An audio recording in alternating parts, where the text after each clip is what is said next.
mga kaibigan, magandang umaga sa ating lahat. Ito na naman ang yung life coach at kanig gusto partner, Ate JB. Ayan, so for today's video kaibigan, ang topic natin ay napaka maganda. So napapanahon po ito kasi tag-ulan. So pag tag-ulan, rainy season, so tapos na yung summer. Pag rainy season, marami talaga ang magsasabi o nagsasabi na matumal. Yan, siguro relate ka rin kaibigan, no? Pag umuulan, kakaunti lang siguro ang bumibili sa iyong tindahan. Kaya marami talaga nagsasabi na tagtumal days na ngayon. So ngayon kaibigan, kahit tagtumal, ayan, huwag kang mabahala. Ipapakita ko po sa inyo ang ginagawa namin ni Francis, no? Dito sa aming tindahan bilang mga sari-sari store business owners. So nakita nyo naman sa aking previous video kaibigan, na ipinapakita ko po sa inyo yung aking mga binta. Yung mga sales ko kaibigan na nakasulat po dito, no? Ayan, ito yung mga binta ko araw-araw. Pinakita ko na ito sa aking vlogs mga 3 beses, 4 na beses, 2 na. Ayan, so sinusulat ko po dito, nahulog yung listahan natin ng utang kaibigan. Nahulog yung listahan ng utang. So, palagi ko pong ipinapakita sa inyo yung aking binta or sales para maniwala naman kayo kay Ate JB. No, marami kasi nagsasabi na siguro gawa-gawa ko lang yung sinasabi ko na malakas ang bintahan sa aming tindahan. Kaibigan, sa awa ng Diyos, thank you so much God, at sa mga kapitbahay ko no, na dito pa rin bumibili sa aming tindahan, no, kahit marami akong kakompetensya, kahit marami tindahan dito sa place namin, thank you so much.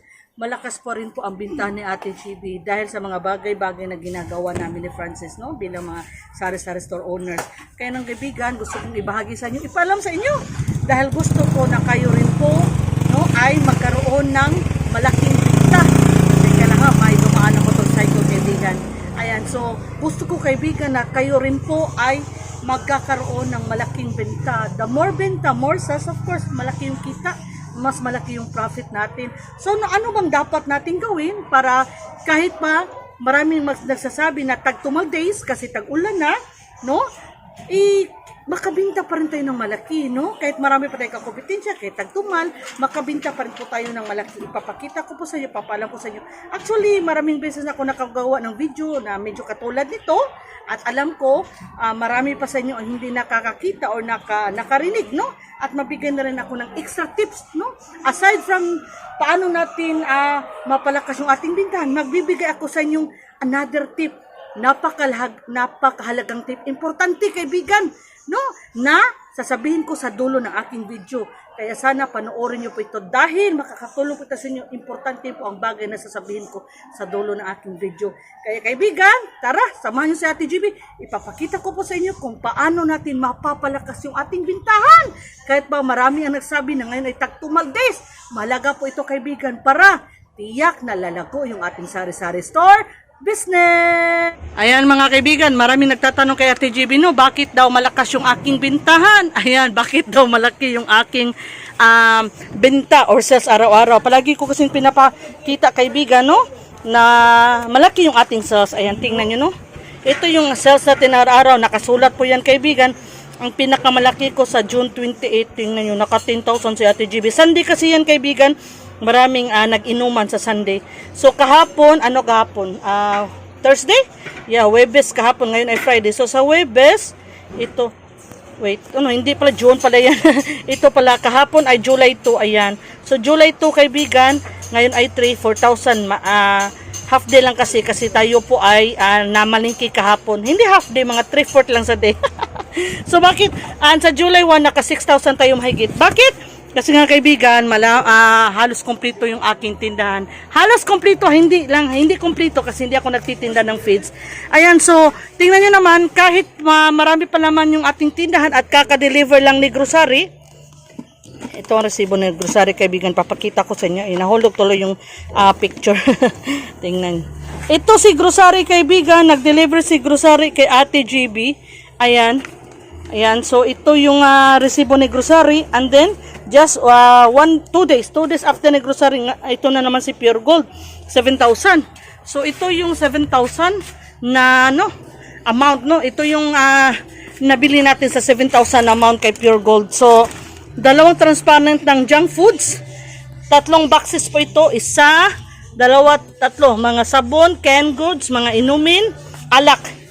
Ayan, 1 box ng C2 at 1 rim ng Ito, ay, ang bigat. Isang rim ng Yakult. Mabinta kasi sa Yakult, kaibigan, kasi po, klase. So, yung mga nanay, palaging bumibili ng Yakult. Sometimes, ito, mga Chucky, Zesto, kasi nga pangbaon sa school. Ayun, kaibigan, sa mga nagtatanong dyan, hindi naniniwala kay Ate JB dyan. Meron kasi nagsabi na gawa-gawa ko lang daw po yung pagbablog ko na malakas yung bintahan. Uy, nag-away yung mga aso sa labas. Kasi daw matumal. Matumal, kaibigan, oo, inaamin ko, may mga araw talaga na matumal, pero pwede pa naman natin malampasan yung tagtumal day. So, nasa sa atin na yun, paano natin i-handle yung ating negosyo. Kahit nga ako, marami ako nabasa, narinig na gumagawa ng video, mga kapwa ko kasari, no? Kasari sa store business owners, nasasabi na matumal.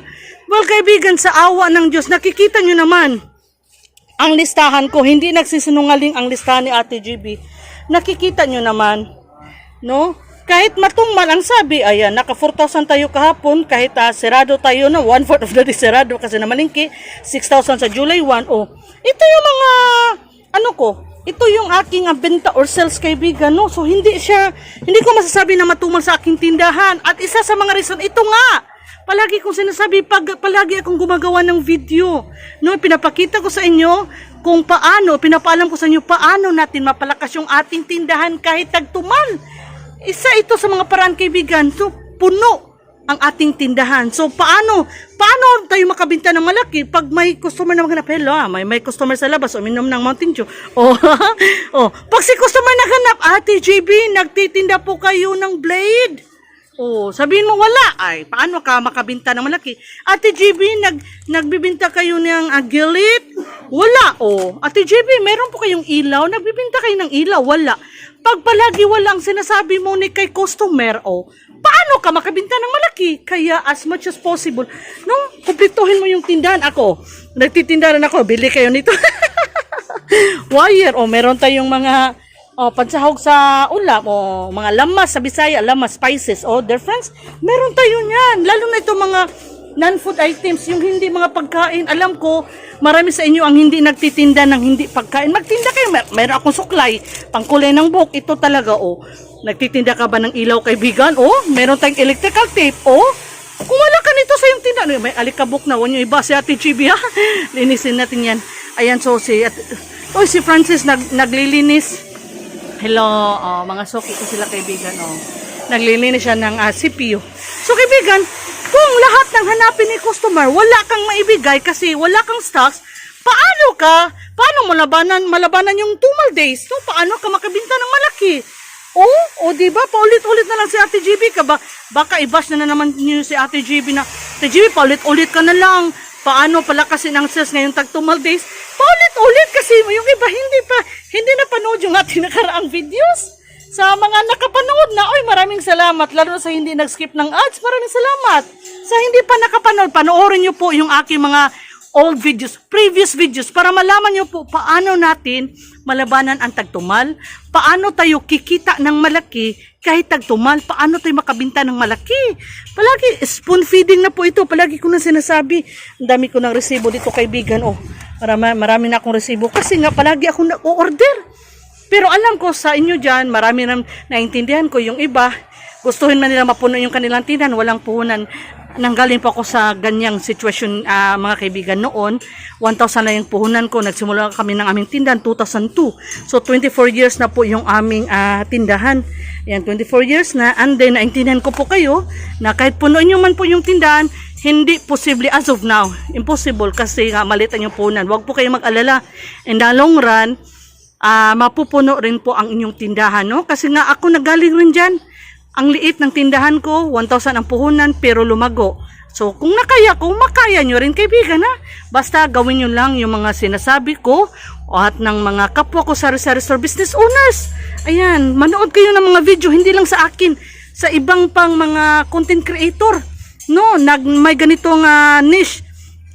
About negosyo, about sa pagpasenso sa buhay, about sa pera, manood kayo, kaibigan. Marami kayong matutunan, hindi lang kay Ate JB, ha? Manood kayo sa mga kapwa ko kasari, no? Sa store business owners, mga business guru, kahit kay Searching Katan, marami kayong matututunan, kaibigan, ha? Para mapalago yung ating negosyo. So, yung kaibigan, ang gagawin ko, i-display ko na ito. Ayan. So, Kasi ito tip ha, kailangan si Yakult kaibigan nasa malamig talaga. Malamig siya, kahit hindi freezer, basta malamig palagi si Yakult. Pag hindi malamig, masisira ang good bacteria. So, wala nang silbi. So, huwag kayong bumili ng Yakult sa mga palengke na naiinitan. As much as possible, sa mall kayo bibili ng ganito or sa mga butika na may aircon. Kasi mahalaga po na naka-chilled or malamig ang Yakult. Masisira po kasi ang good bacteria ha. Tip po yan. So, kaibigan, i-display ko muna yung aking mga paninda para naman pag may maghanap na mga customer ay maibigay natin agad-agad. Okay?